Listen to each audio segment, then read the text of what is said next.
बिस्मिल्लाहिर्रहमानुर्रहीम। आज का lecture plant physiology के ऊपर है।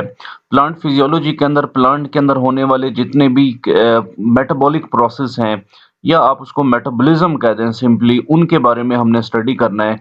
और जो डिफरेंट फंक्शंस हैं वो किस तरीके से परफॉर्म होते हैं और कौन सा ऑर्गेनेली कैसे कैसे इन्वॉल्व होता है। तो सबसे पहले प्लांट फिजियोलॉजी में वाटर रिलेशन ऑफ प्लांट्स की बात कर लेते हैं।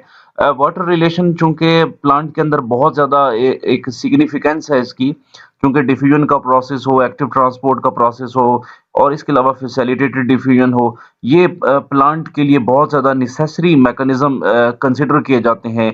उसकी वजह ये है कि प्लांट के अंदर जो टर्जिडिटी है या जो मेटाबॉलिक प्रोसेस हैं या एंजाइम की एक्टिविटी है, उसमें वाटर की जो इन्वॉल्वमेंट है वो बहुत ज़्यादा होती है। तो वाटर रिलेशन में ट्रांसपायरेशन को सबसे पहले देखते हैं, ट्रांसपायरेशन का मैकेनिज्म अंडरस्टैंड करते हैं। तो दो चीज़ें ट्रांसपायरेशन के अंदर सबसे अहम होती हैं। सबसे पहली जो इसमें एस्पेक्ट है वो ये है कि water evaporates from the cell wall into the intercellular spaces. Transpiration में होता क्या है, होता यह है कि जो वाटर के मॉलिक्यूल्स होते हैं वो प्लांट से इवेपोरेट होते हैं इन द प्रेजेंस ऑफ सनलाइट, या आप कह सकते हैं कि इन the presence of optimum temperature.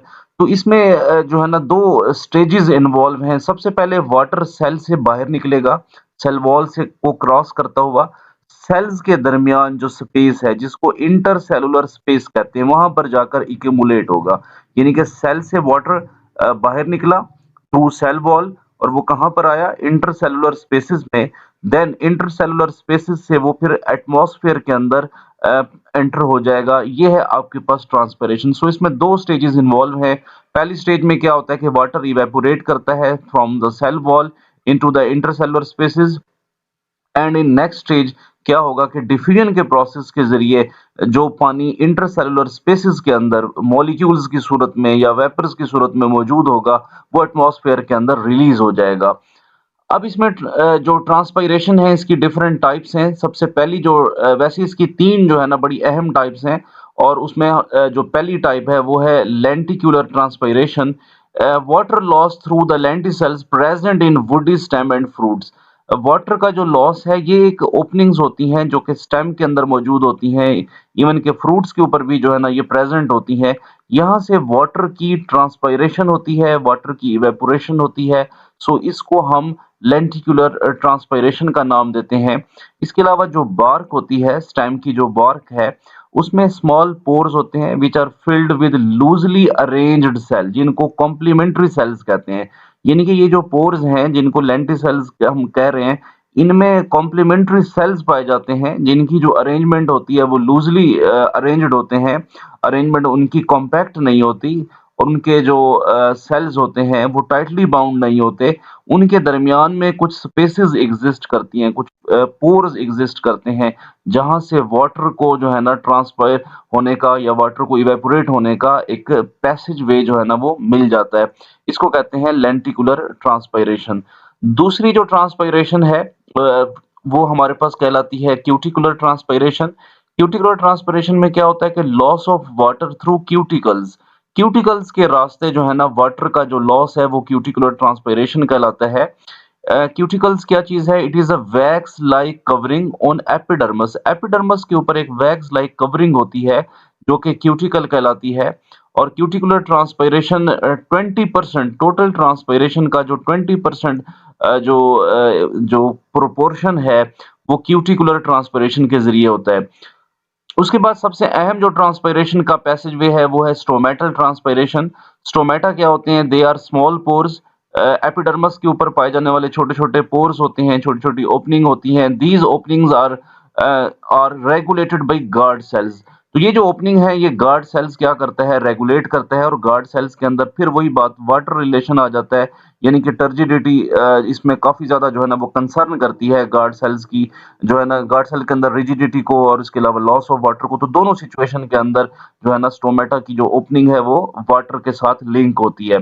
तो ये जो वाटर रिलेशन में सबसे पहला हमारे पास है ट्रांसपायरेशन। तो ट्रांसपायरेशन तीन तरह से है। एक लेंटिकुलर ट्रांसपायरेशन है जो कि स्टेम के जरिए या फिर फ्रूट के जरिए होती है, और दूसरी जो ट्रांसपायरेशन है वो क्यूटिकुलर ट्रांसपायरेशन कहलाती है। इसमें होता यह है कि एपिडर्मस के ऊपर एक कवरिंग होती है which is known as cuticle.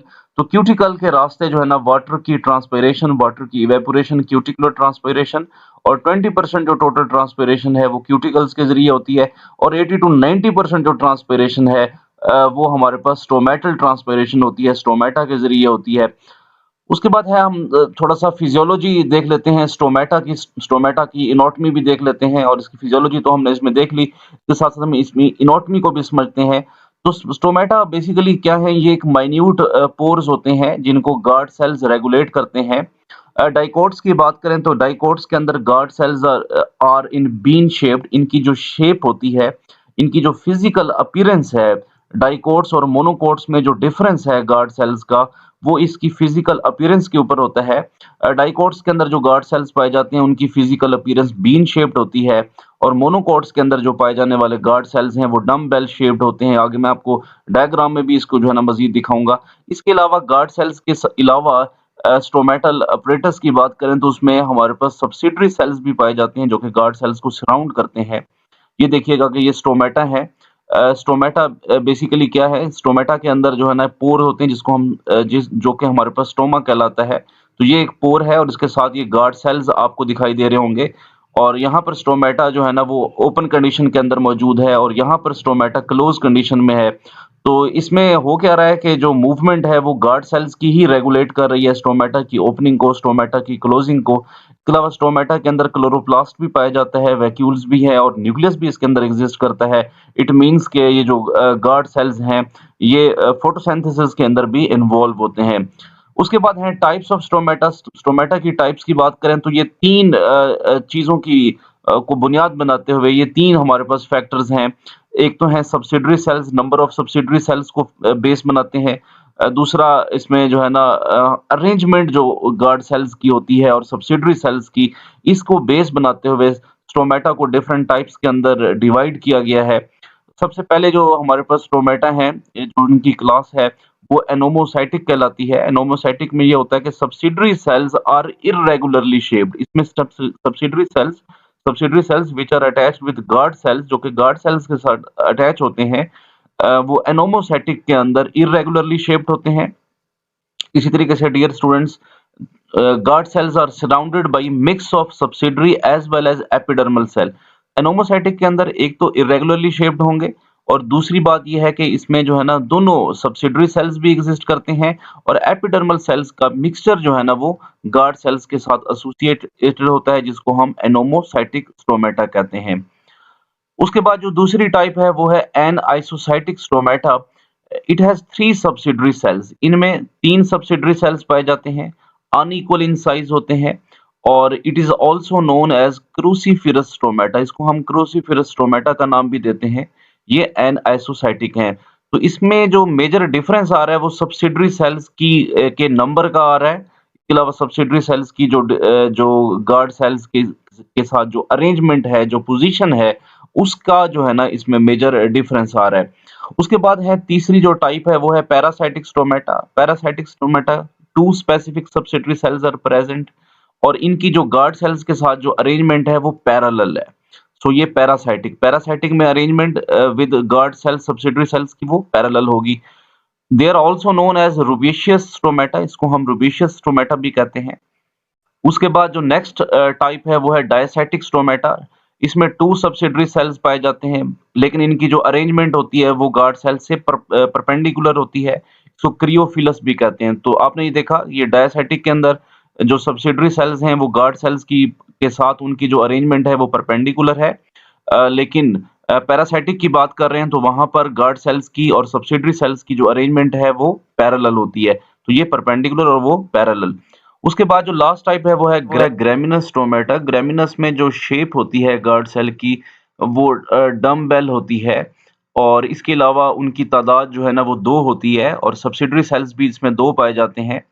Guard cells are narrow in the middle. Middle के अंदर जो है दरमियान से ये गार्ड सेल्स नैरो होते हैं। ये आपको शेप दिखाई दे रही है। तो ये आपके पास बेल शेप जो है ना स्टोमेटा है। सो ये ग्रेमिनस स्टोमेटा जो है ना वो इनकी टाइप्स हैं। उसके बाद एक फिनोमिना जो कि प्लांट के साथ ही एसोसिएटेड होता है उसको गुटेशन कहते हैं। गुटेशन क्या चीज़ है? गुटेशन में एक्सुडेशन होती है वाटर की और वाटर जो है ना प्लांट की सरफेस के ऊपर लिक्विड फॉर्म के अंदर आ जाता है, जिसको गुटेशन कहते हैं। Plant showing guttation have some specialised structure.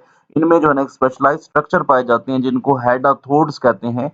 और ये हेडाथोड्स लीव्स के टिप्स के ऊपर और लीव्स के जो मार्जिन होते हैं वहां पर एग्जिस्ट करते हैं। तो ये गुटेशन कहलाती है। तो गुटेशन के ऊपर एमसीक्यूज आ चुके हैं पब्लिक सर्विस कमीशन के एग्जाम में, और फेडरल पब्लिक सर्विस कमीशन में गुटेशन के ऊपर क्वेश्चन आ चुका है। तो ये बहुत ज़्यादा इम्पोर्टेंट जो है ना हमारे पास टर्म है गुटेशन, जिसमें होता क्या है कि वाटर जो है ना वो लिक्विड फॉर्म के अंदर यानी कि ड्रॉपलेट की फॉर्म के ऊपर लीफ की सरफेस के ऊपर या प्लांट की जो सरफेस होती है वहां पर वो जो है ना रिलीज होता है। और इसको इसको जो है ना रिलीज करने के लिए जो स्पेशल स्ट्रक्चर होते हैं जिनको हेडाथोड्स कहते हैं, और ये लीव्स की टिप्स के ऊपर और लीव्स के मार्जिन्स के ऊपर एग्जिस्ट करते हैं। Different types of sugar transport during phloem translocation. तो इसमें ग्लूकोज और फ्रुक्टोज मिलकर सुक्रोज बनाते हैं, और सुक्रोज जब ग्लैक्टोज के साथ एसोसिएट होता है तो वो रैफिनोज बनाता है, और रैफिनोज से रैफिनोज और ग्लैक्टोज मिलकर स्टैचिलोज, और स्टैचिलोज प्लस ग्लैक्टोज ये वर्बाकोज।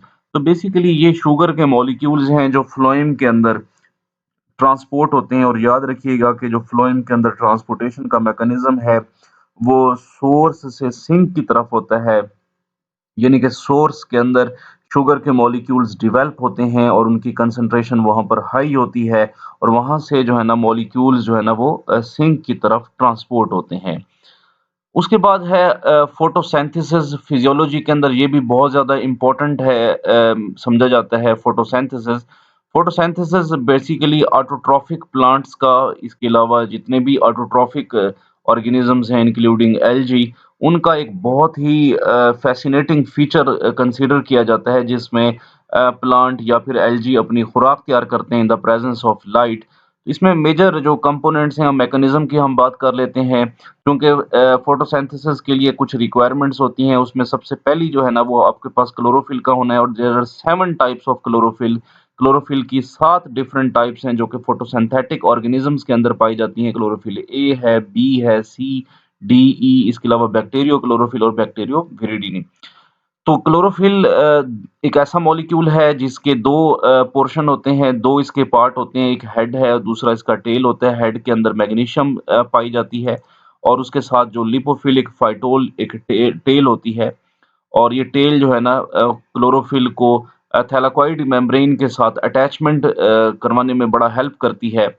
और इसमें क्लोरोफिल ए और बी चूंकि ये बहुत ज़्यादा इंपॉर्टेंट कंसिडर किए जाते हैं मॉलिक्यूल्स, तो उसमें क्लोरोफिल ए का जो फार्मूला है वो C55H72N4Mg O5N4Mg।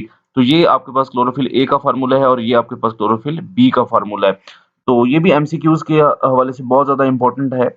इसको भी आपने जो है ना याद करना है। इसके अलावा लोकेशन की बात करें तो ये थैलाकोइड मेम्ब्रेन के ऊपर, ग्रेना ऑफ द थैलाकोइड के ऊपर एग्जिस्ट करते हैं क्लोरोफिल। और इनका मेन जो फंक्शन है वो ये है कि ये लाइट को कैप्चर करते हैं, और लाइट को कैप्चर करने के बाद उसको रिएक्शन सेंटर की तरफ भेज देते हैं। इसके साथ एब्जॉर्प्शन स्पेक्ट्रम क्या है? ये एक हमारे पास ग्राफ होता है। इसमें किया जाता है, इसमें ये होता है कि the portion of electromagnetic spectrum which participate in photosynthesis. इसमें हमने ये देखना होता है कि वो कौन सा लाइट का पोर्शन है स्पेक्ट्रम, यानी कि 7 कलर्स में से वो कौन सी लाइट की का फ्रेगमेंट है, उसका पोर्शन है जो फोटोसिंथेसिस के अंदर बहुत ज़्यादा इन्वॉल्व हो रहा होता है। उससे एक पीक डेवलप होती है, उस पीक को एब्जॉर्प्शन स्पेक्ट्रम कहते हैं। उसके बाद है हमारे पास concept of two photosystem. Photosystem हमारे पास 2 तरह के फोटोसिस्टम पाए जाते हैं, फोटोसिस्टम 1 और फोटोसिस्टम 2। और फोटोसिंथेसिस बेसिकली 2 हिस्सों में डिवाइडेड होता है। उसका पहला जो पार्ट होता है वो लाइट रिएक्शन कहलाता है, और दूसरा जो पार्ट होता है वो डार्क रिएक्शन कहलाता है। तो फोटोसिंथेसिस की जो कंपाइलेशन है वो 2 हिस्सों पर डिवाइडेड होती है, लाइट रिएक्शन के ऊपर as well as dark reaction के ऊपर। लाइट रिएक्शन लाइट इसलिए कहा जा रहा है बिकॉज़ ये जो लाइट रिएक्शन होते हैं इसमें होने वाला जो मेटाबॉलिक एक्टिविटी है वो लाइट की प्रेजेंस में होती है, और इसमें लाइट का होना और ना होना ये दोनों जो है ना वो कंसिडरेबल होते हैं। फोटोसिस्टम 1 जो है ना फोटोसिस्टम 2 दोनों ये जो है ना ग्रुप ऑफ फोटोसिंथेटिक पिगमेंट्स होते हैं, और ये डिफरेंट वेवलेंथ्स को के ऊपर एक्साइट होते हैं। लाइट रिएक्शन के अंदर 2 रिएक्शंस बहुत ज़्यादा इम्पोर्टेंट हैं, उसमें एक फोटोफॉस्फोराइलेशन का है और दूसरा होता है फोटोलाइसिस ऑफ वाटर। तो लाइट रिएक्शन में ये 2 कंपोनेंट्स बहुत अहम हैं, फोटोफॉस्फोराइलेशन और दूसरी फोटोलाइसिस ऑफ द वाटर। और लाइट रिएक्शन में होता क्या है कि कन्वर्जन ऑफ लाइट होती एनर्जी इनटू केमिकल एनर्जी। इसमें लाइट एनर्जी को केमिकल एनर्जी के अंदर कन्वर्ट किया जाता है। उसके बाद है फोटोफॉस्फोराइलेशन, तो ये 2 तरह से होती है, साइक्लिक होती है और दूसरी हमारे पास नॉन साइक्लिक होती है। साइक्लिक के अंदर फोटो सिस्टम 1 इन्वॉल्व होता है और इसमें दोनों फोटो सिस्टम इन्वॉल्व होते हैं और ये क्लोज लूप के तौर पर एक्ट कर रही होती है। और इसके अलावा इसमें होता क्या है कि उसमें इलेक्ट्रॉन जो है ना वो क्लोरोफिल से निकलकर एक्सेप्टर के पास आता है और एक्सेप्टर से दोबारा क्लोरोफिल के अंदर एंटर होता है और ये इंडिपेंडेंट होते हैं। इसके अलावा NADPH2 यहाँ पर प्रोड्यूस होता है, इसमें ऑक्सीजन इवॉल्व नहीं होती। साइक्लिक के अंदर ऑक्सीजन इवॉल्व नहीं होती। हाउएवर यहाँ पर ऑक्सीजन और एटीपी दोनों जो है ना वो डेवलप होते हैं और साइक्लिक प्रोसेस बैक्टीरिया के अंदर यूजुअली देखा गया है और ये ग्रीन प्लांट्स के अंदर एग्जिस्ट करता है। इसी तरीके से दूसरा जो फोटोसिंथेसिस का जो पार्ट है वो है डार्क रिएक्शन और डार्क C3 साइकिल भी इसको कहते हैं। इसमें कार्बन डाइऑक्साइड रिड्यूस होती है, कार्बोहाइड्रेट्स डेवलप होते हैं और it generates carbohydrates in the presence of ATP and NADPH, यानी कि लाइट रिएक्शन के दौरान बनने वाला जो एटीपी के मॉलिक्यूल्स हैं और इसके साथ-साथ जो NADPH के मॉलिक्यूल हैं वो कार्बोहाइड्रेट प्रोड्यूस करवाने में हेल्प करते हैं ड्यूरिंग द डार्क रिएक्शन। इसके अलावा एक और कॉन्सेप्ट है जिसको हम कैम प्लांट्स कहते हैं, क्रेसुलेंस एसिड मेटाबॉलिज्म, ये भी बड़ा अहम है। ये कैम प्लांट का जो मेटाबॉलिज्म का फंक्शन है वो सक्युलेंट प्लांट्स के अंदर होता है जिनके लीव्स बहुत ज़्यादा फ्लैशी होते हैं और they produce large amount of malic acid and isocitric acid at night. ये नाइट के दौरान जो है ना ये क्या करते हैं, शुगर को प्रोड्यूस करते हैं क्योंकि डे लाइट के अंदर जो है ना ये ड्राई हैबिटेट के अंदर एग्जिस्ट करते हैं, तो दिन के वक्त इनके स्टोमेटा जो है ना वो क्लोज होते हैं ताकि ट्रांसपायरेशन का अमल ना हो, तो इनके स्टोमेटा रात के वक्त ओपन होते हैं। इसी तरीके से अगर हम इसके रिएक्शन की बात करें तो इसमें सबसे पहला जो इसकी स्टेज होती है इनमें कैम प्लांट के मेटाबॉलिज्म में होने वाले रिएक्शन में वो है हमारे पास फॉर्मेशन ऑफ ऑक्सैलोएसीटेट, जिसमें कार्बन डाइऑक्साइड जो है ना वो मिलकर ऑक्सैलोएसीटेट डेवलप करता है। इसी तरीके से फॉर्मेशन ऑफ मैलिक एसिड है, ऑक्सैलोएसीटेट से मैलिक एसिड डेवलप होगा in the presence of malic dehydrogenase. और तीसरा प्रोसेस में कार्बन डाइऑक्साइड रिलीज होती है और लास्ट में क्या होता है कि हमारे पास शुगर का मॉलिक्यूल डेवलप होता है। इनके जो कैम प्लांट्स हैं, कैम प्लांट्स की मैकेनिज्म कुछ इस तरीके से है कि कैम प्लांट्स के अंदर जो प्रोसेस है शुगर सिंथेसिस का या कार्बोहाइड्रेट की सिंथेसिस का वो ड्यूरिंग नाइट होता है और रात के वक्त जो कार्बन डाइऑक्साइड होती है वो स्टोमेटा के जरिए जो है ना वो प्लांट के अंदर एंटर होती है और ये प्रोसेस जो है ना वो उनके अंदर होता है। ये स्पेशल किस्म के प्लांट्स होते हैं, ये तमाम प्लांट्स के अंदर नहीं होता। ये हमारे पास खास तौर पर क्रैसुलेसी जो फैमिली है उसके जो मेंबर्स हैं उनके अंदर जो है ना ये मैकेनिज्म पाया जाता है जिसको क्रैसुलेंस एसिड मेटाबॉलिज्म जो है ना वो कहते हैं या इसको कैम कैम भी कहते हैं और ये प्लांट्स हमारे पास कैम प्लांट्स कहलाते हैं। तो फिजियोलॉजी के अंदर सबसे इम्पोर्टेंट बात ये है कि आपने इसमें जो है ना एक तो वाटर रिलेशन को तैयार करना है। वाटर रिलेशन के अलावा इसमें जो डिफरेंट फिजियोलॉजिकल प्रोसेस जिनमें हमारे पास फोटोसिंथेसिस है, इसके साथ-साथ रेस्पिरेशन होगी और नाइट्रोजन फिक्सेशन। ये 3 चीज़ें जो है ना फिजियोलॉजी के अंदर हम जो है ना इसके अंदर हमने फोटोसिंथेसिस को जो है ना वो देख लिया है। दूसरा जो हमारा पोर्शन होगा उसमें हम जो है ना रेस्पिरेशन को देखेंगे। जो रेस्पिरेशन के अंदर मैं आपको थोड़ा-सा बताता चलूँ, तो इसका मैं आपको ब्रीफली ज़रा आपको बताता जाऊँ तो रेस्पिरेशन के अंदर आप जानते हैं कि 2 तरह की रेस्पिरेशन होती है।